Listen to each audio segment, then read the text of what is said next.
World News tonight, new details about the final moments of Flight 93 on September 11. The victims' families are confused and angry. Targeting U.S. troops in Iraq, there's a big bounty for killing Americans. Arnold on the issues. Can his sheer star power outweigh his political inexperience?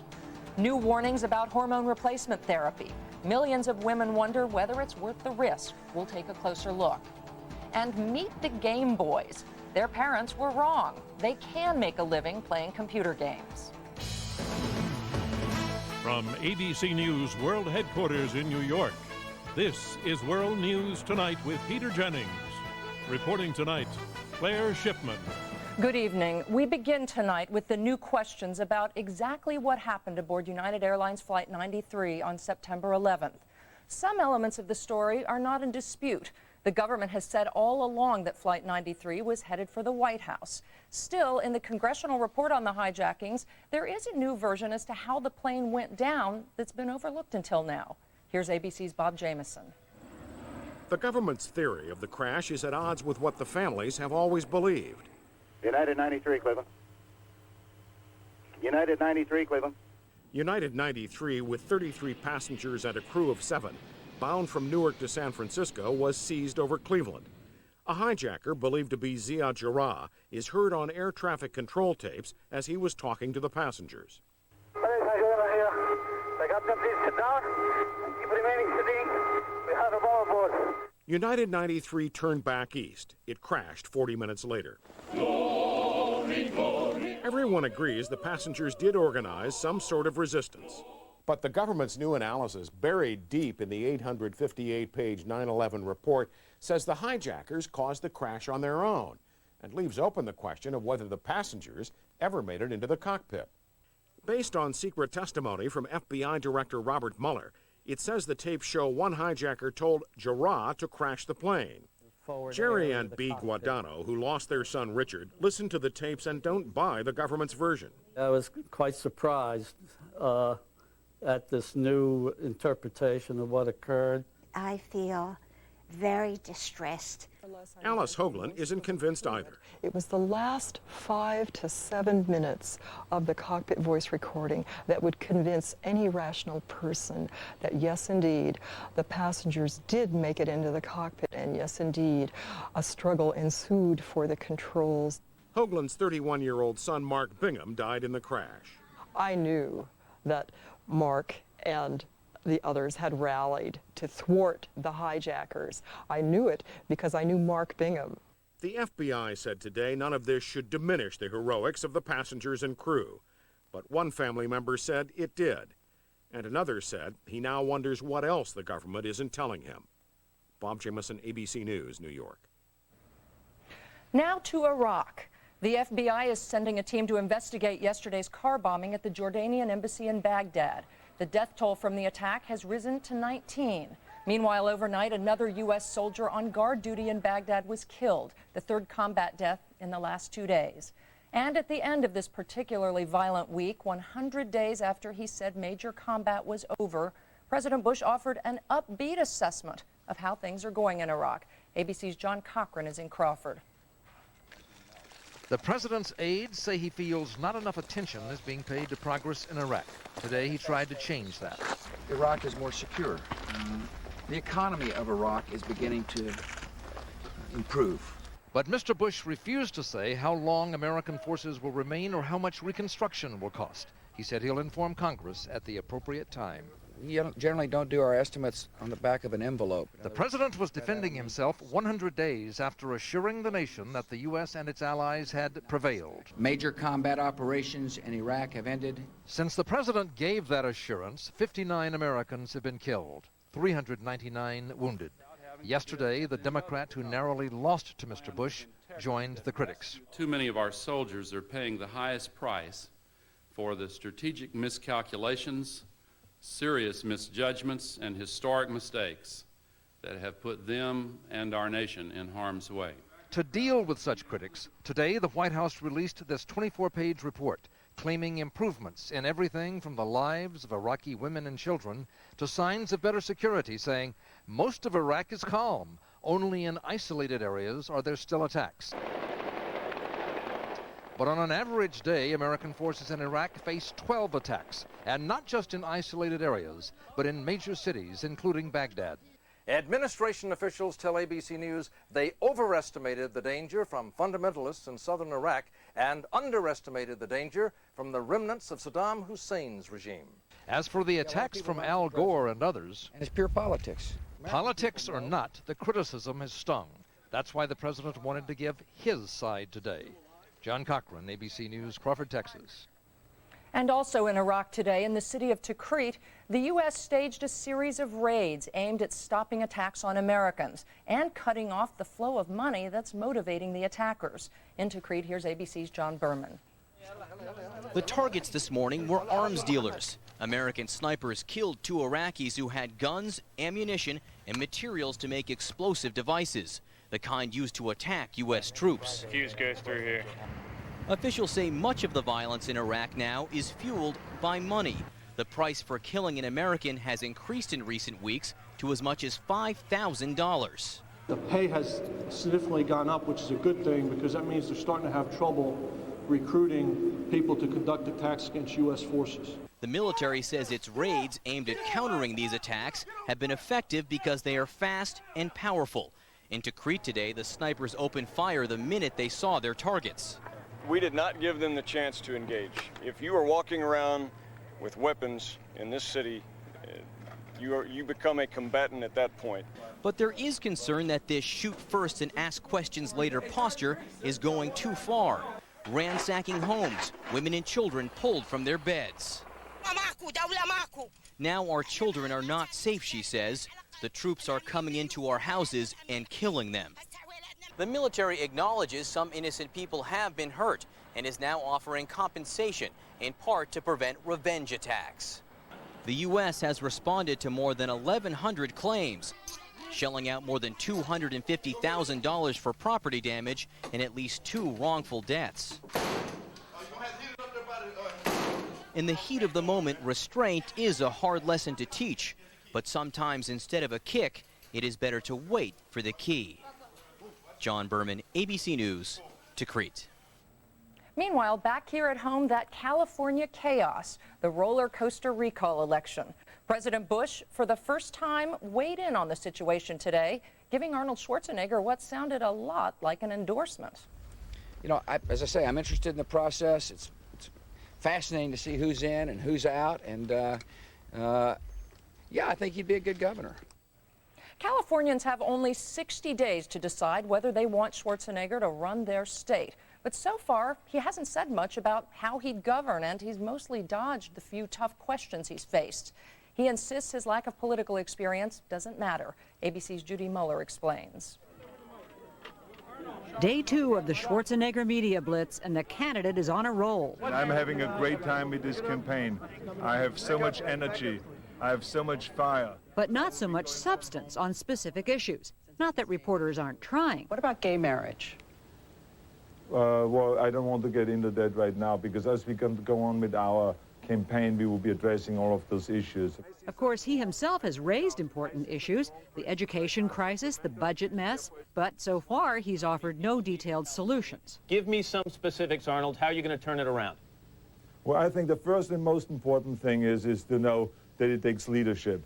Schwarzenegger isn't the first candidate to dodge and weave. In fact, it may be smart, considering he already enjoys incredible name recognition. Q rating is more important to get people's attention, to get free media, which is what Arnold Schwarzenegger is now getting more of than any gubernatorial contestant has ever gotten in the history of California. With such a short campaign window, just 2 months, Schwarzenegger will come in for some intense scrutiny. He's going to be sliced and diced, and people are going to question his credentials, but not so much on a substantive thing that he doesn't have a position on the state budget or something, but just on, is this guy up to the job of being governor of California?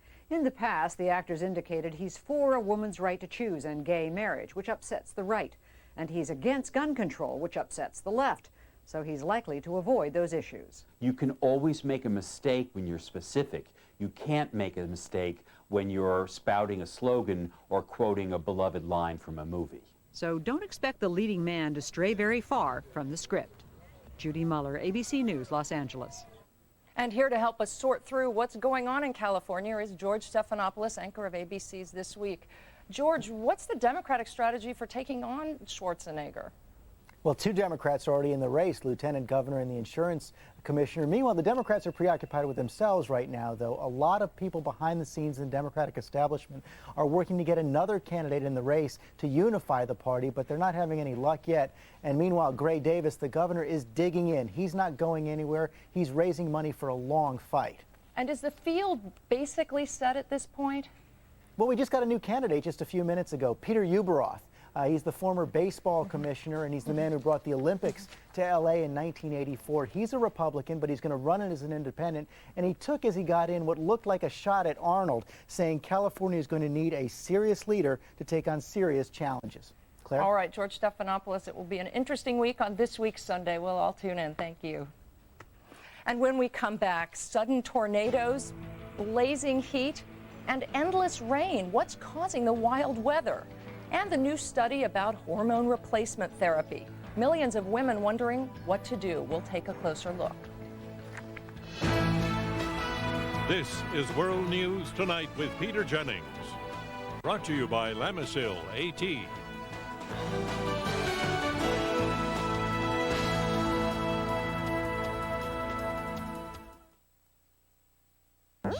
Oh, hey, hi, I'm Digger. Don't mind me, I'm just a dermatophyte. You know, a nail infection. All I want is to get in here and live under your nail. You can't get me with clippers or those surface treatments you try on your own. I'm in too deep in your nail bed.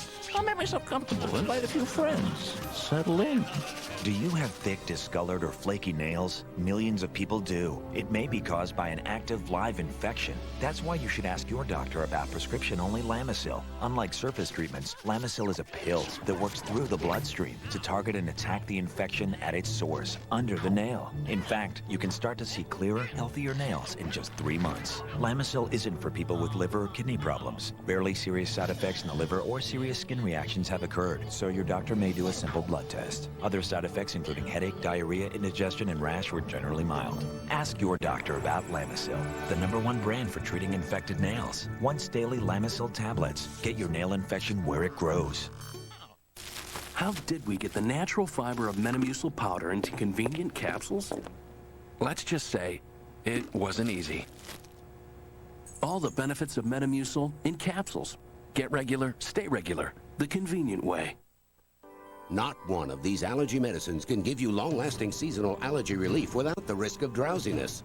But Allegra 180 can. For people 12 and over, side effects are low and may include headache, cold, or back pain. Choose long-lasting relief without drowsiness. Allegra. What's this? Breakfast. It's kind of early, buddy. You guys need to take some cholesterol off of you. Honey, have you been reading the Cheerios box again? I got that off the box. Cheerios is still the only leading cold cereal clinically proven to reduce cholesterol to help your heart. That was very thoughtful of you. Very early, but very thoughtful. Cheerios, good for the heart. The Boston Archdiocese has offered a huge settlement that could resolve hundreds of sexual abuse lawsuits filed against it. The church has agreed to pay out $55 million to settle more than 500 lawsuits against clergymen accused of sexual abuse. A lawyer for the plaintiffs says he's considering the offer. And in Florida, residents are cleaning up in the wake of a surprise tornado that ripped through North Palm Beach last night, destroying hundreds of homes. In Texas, scorching temperatures have led to alarmingly high ozone levels. ABC's Aaron Hayes reports on this strange mix of severe weather. Down south, there's been some scary weather. A twister popped from the skies over Riviera Beach, Florida late yesterday. It did damage to several hundred homes, many of them in 2 trailer parks along the tornado's 3-mile path. We tried to run and stuff was just flying everywhere. The twister developed so quickly, a warning went out only minutes before it hit. All of a sudden, the wind just got so strong, the whole house just went to shaking, and then I heard my daughter's house. There's a tornado. Millions in damage, but remarkably in all of this, no one killed. In fact, only minor injuries. But my kids are okay, and I can manage. Today, same area, more storms. Many cleaning up yesterday's mess watched the Florida skies this afternoon with trepidation. It's a different story in Texas. Nasty, record-breaking heat. It was 101 in Houston today. With air quality so poor, the elderly were cautioned to stay indoors. Railway engineers spread out across the state. In places, 110 degrees. They were checking to make sure tracks weren't buckling in the blazing heat. The forecast for the weekend here is for change. Thunderstorms. But many are praying will bring some relief. Erin Hayes, ABC News, Atlanta. Ford is recalling more than 1.5 million of its sports utility vehicles. It turns out there are two potentially serious problems with Ford Explorers and Mercury Mountaineers built between 1998 and 2001. Driver's side seats in the models can fall back unexpectedly due to faulty bolts. And some of the vehicles also have speed controls that can malfunction. Still ahead, yet another warning about the risks of hormone replacement therapy. What does it mean for the millions of women suffering through menopause? Good night, oranges. Sleep well. Rest assured that no one here will ever flavor, freeze, or concentrate you. Not tonight. Not tomorrow. Not ever. Discover Simply Orange. Simply unfooled around with. If you want to keep clothes white, but don't want to use bleach, you have two alternatives. Don't get dirty, or use the bleach alternative. Tide with Bleach Alternative. The detergent that whitens brilliantly without a drop of chlorine bleach. So it's your choice. Or Tide with Bleach Alternative. Oh, what a night. Aren't you glad we're home? Doesn't that bed just cold to you? It's different for people with acid reflux disease. It's saying when you lie down, you'll have heartburn hot enough to steam the wrinkles right out of your jammies. Ask your doctor about the purple pill called Nexium. For many people, with one prescription Nexium daily, heartburn goes away and stays away. I can almost hear that acid wearing away the lining of your esophagus. And Nexium actually heals acid reflux erosions in the esophagus. Other serious stomach conditions may still exist. Talk to your doctor. The most common side effects of Nexium are headache, diarrhea, and abdominal pain. Don't let acid reflux keep you up. Sweet dreams. Relief, healing, Nexium. One of these cars is filled with new Shell gasoline. The gasoline's specially formulated to give you better mileage. In fact, we have tests to prove it. So, if you took these three cars on an identical journey, new Shell gasoline would help one of them go farther.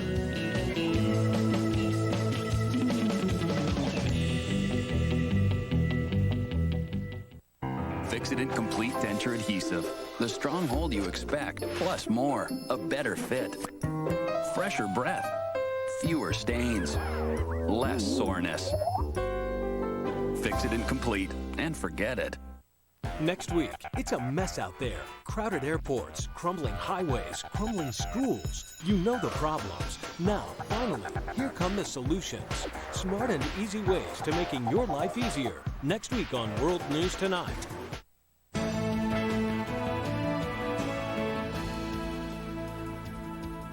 We're going to take a closer look tonight at the risks of hormone replacement therapy.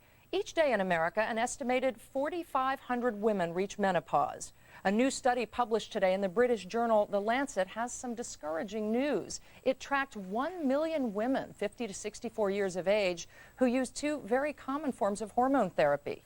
In 10 years, researchers found these therapies would cause an additional 100,000 cases of breast cancer in American women. And this is just the latest study to find a link between breast cancer and hormone therapy. So what does this mean for millions of women? ABC's John McKenzie has our closer look. As if women needed yet another warning about the risks of hormone replacement therapy.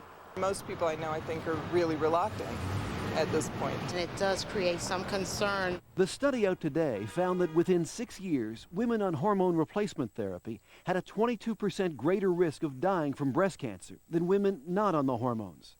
not only do you increase your risk of breast cancer, but that the disease is diagnosed later, that the tumors tend to be larger, and therefore your prognosis is probably worse. The study also found it did not matter whether a woman used a pill or a patch, what amount or brand of hormones, or whether it was taken daily or in prescribed cycles. The increased risks were the same. In just the last year, hormone replacement therapy has been linked to a greater risk not only for breast cancer, but blood clots, stroke, heart disease, and dementia. Yet more than 1 million women in the U.S. continue to take it. 56-year-old Donna Packard had been on hormone replacement for 10 years. Then she heard the alarming studies and tried to quit. Within days of stopping the hormone therapy, I was having night sweats, I was having hot flashes during the daytime. After about 3 months, she went back on the hormones. I'd rather live less years and live more comfortably the years I've got than to suffer with hot flashes and night sweats. Other women, however, will be very frightened. Every time they take a pill, they feel like they're getting breast cancer. But there's not much else they can take. Alternative treatments, vitamin E, black cohosh, soy, all have been shown to be no better than a placebo for treating severe hot flashes. Antidepressants can help, but not as much as actual hormone therapy. Women certainly shouldn't panic when they hear these new studies. If they're taking it for menopausal symptoms, for hot flushes, they could stay on it for 1 to 3 years pretty comfortably. Any longer, and researchers say women should try to stop.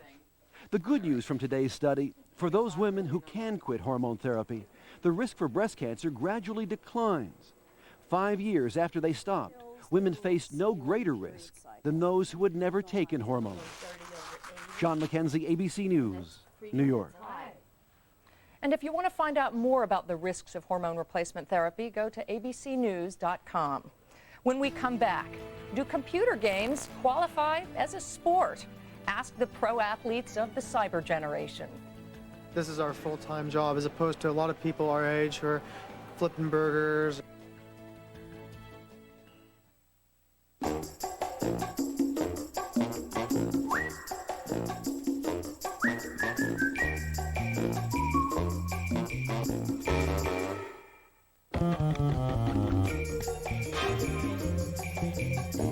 Quaker Oatmeal Breakfast Squares. With a whole bowl of Quaker Instant Oatmeal in every square, they stick with you. Edwards, what is that? Breakfast. New from Quaker. Recapping the game so far, Don, they've really been pounding on Shaq tonight. Looks like this is where he hurt his back. We'll have to see how he's going to play the second half. With strength. The strength of the new Icy Hot Back Patch. Relief that's strong enough for me. Introducing the new Icy Hot Back Patch. Big enough for back pain, strong enough for Shaq pain. Easy to use, concentrated pain relief that goes on icy to dull the pain, then gets hot to relax it away. It's time to pound back. The new Icy Hot Back Patch for hours of relief. Count on it.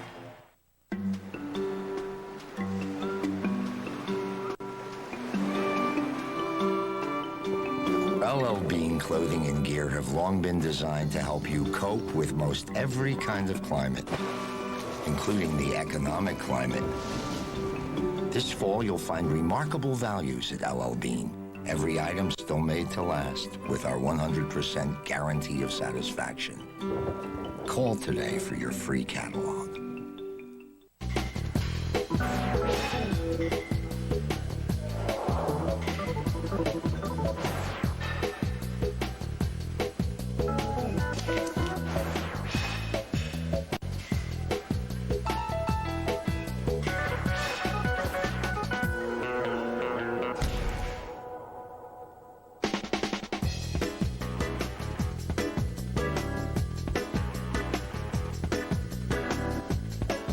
For 2 out of 3 adults with high cholesterol, diet and exercise may not lower it enough. But adding Lipitor can lower your total cholesterol 29 to 45%. Lipitor is not for everyone, including people with liver disease or possible liver problems, and women who are nursing, pregnant, or may become pregnant. Simple blood tests are needed to check for liver problems. Tell your doctor about other medications you are taking, or if you experience muscle pain or weakness, as they may be a sign of serious side effects. So take the next step. Ask your doctor if Lipitor is right for you. Team Penske drivers follow 2 rules. 1, beat the opposing team. 2, beat your teammate. The Gateway Indy 250, Sunday at 3 on ABC. Only Stephen King could give you chills in the dead of summer. Stephen King's Storm of the Century, ABC Sunday, 9/8 Central. Lights, camera, and California chaos. Arnold, Ariana. So who isn't running against Gray Davis? Sunday, George Stephanopoulos squares off with many of the would-be governors on This Week. Finally tonight, the Game Boys. Now, a lot of us might think sitting in front of a computer playing video games all day is just a big waste of time. But try telling that to the guys you're about to meet. They call themselves professional cyber athletes. They train by logging on instead of lifting weights. And while they never set foot in a stadium, they say the games they play are the real deal. Here's ABC's Don Daler. Yes, they're heading down the sewers. Looks like they're going to head towards bomb site number 2. Their matches are carried live over the internet, complete with play-by-play and analysis. Going to have the bomb as they get going, Vance. Yeah, quick rush here by Team 3D on the terrorist side. There is a cable network called G4, the voice of the gamer generation, dedicated to their exploits and the games they play. And at this competition in Dallas, 5,000 fans crowd around the big screens cheering on their favorite teams, while upwards of 50,000 spectators are at home watching in real time on their computers.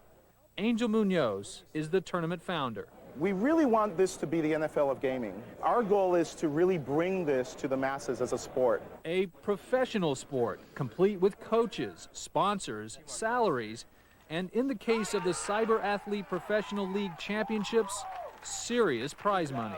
Over 500 gamers from 64 different countries are fighting it out for a share of the prize money, which is $200,000.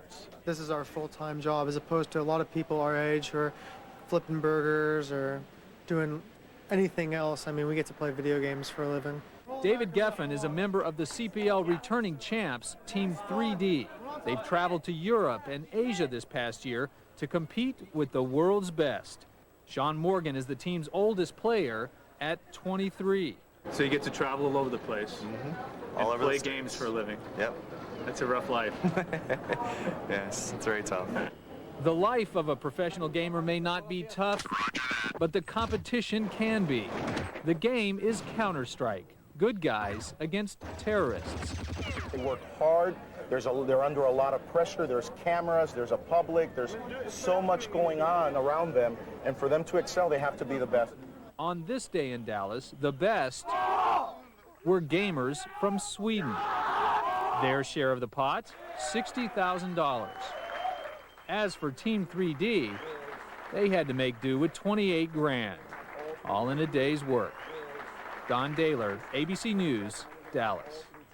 Somehow I think we're all in the wrong business. And that is our report on World News Tonight. Later on Nightline, the first in a series on the economy, America in the Red. Tonight's program looks at a profitable furniture plant. I'm Claire Shipman. Have a good weekend. Good night.